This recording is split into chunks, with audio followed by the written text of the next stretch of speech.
All right, so we've got 2-0 season so far, 3-0 season except for Mike. Mike went with the chump call. Yeah, I know. Picking against us.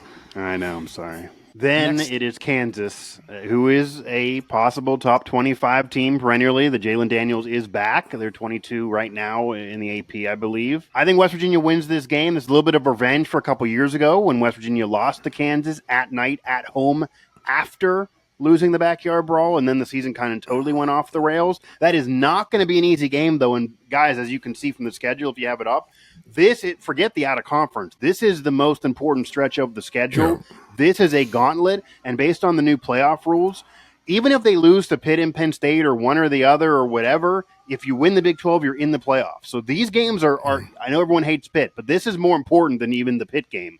These games are the most important. I do think they win, but there's going to be some losses in here, I would expect. This is a gauntlet, especially these first 5 games in conference play. Steve. So I'll give them that one. Yeah, I think Kansas with Jaden and versus Green. I think that's what's going to be the key matchup. Is our quarterback play, their quarterback play for that game. But 2 dual threats, and they could not handle Jalen Daniels 2 years ago at all. Yeah. So a dual threat is a game changer. Yeah. Jayhawks stick to basketball. You lose this game.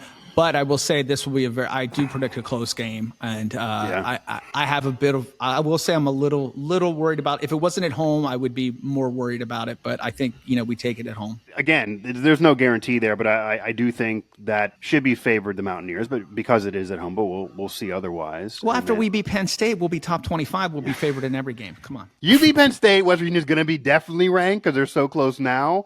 You just don't want to mess it up in the Pitt game. Yeah. And even if I honestly think, guys, even if you lose to Penn State, but you beat Albany, you beat Pitt, and then you potentially go in the Kansas game ranked, even with the Penn State loss, because they're a top 10 team, you certainly beat Kansas, you're going to get ranked at that point. Even if you lose to Penn State. Penn State is a good team.